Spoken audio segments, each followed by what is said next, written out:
Okay, my name's Tim Chevalier. I'm a director of photography based in Cape Town, South Africa. And the nature of my work is a kind of a mix between natural history, which is probably my first love, and then I do quite a lot of adventure and travel, and latterly quite a bit of reality as well. And how has the mix changed between natural history and the other genres? Well, for me in particular, I think reality, there seems to be a lot of work in the reality sector at the moment. And I think once you kind of get labelled, once you get into that sector, then there's quite a lot of work. So I would say that probably half of my work is now reality, travel and adventure, and the latter would be natural history and a little bit of social documentary as well. So Tim, of the reality programming that you do, how much of that would you describe as lightly natural history, wildlife themed, where it's part of an important part of the context? Sadly, not enough.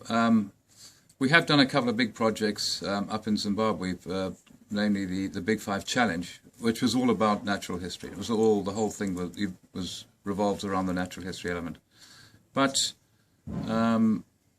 But sadly, the others, they don't have that much natural history in them. It's more the emphasis on adventure and adrenaline.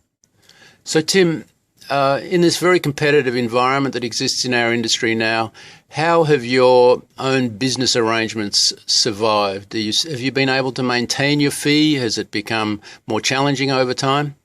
I think it has become more challenging over time. The conditions have become a little more difficult. And there's not as much money around. So I think that's one of the reasons why I've kind of moved into other areas as well, just to keep myself busy, because there is a fair bit of work out there, but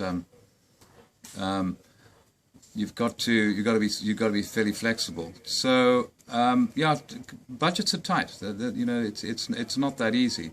And I'm kind of initiating a couple of other projects myself at the moment. But they're long term, and it's not that easy, really. But and are they wildlife based? They are wildlife based, yeah. We're particularly interested in getting an anti-rhino poaching project off the ground, which will be quite a long term big one. And hopefully we can generate some income for that. Well, Tim, it's great chatting. Thanks for the wrap up on your career and on trends in natural history and other genres. Thank you, Peter.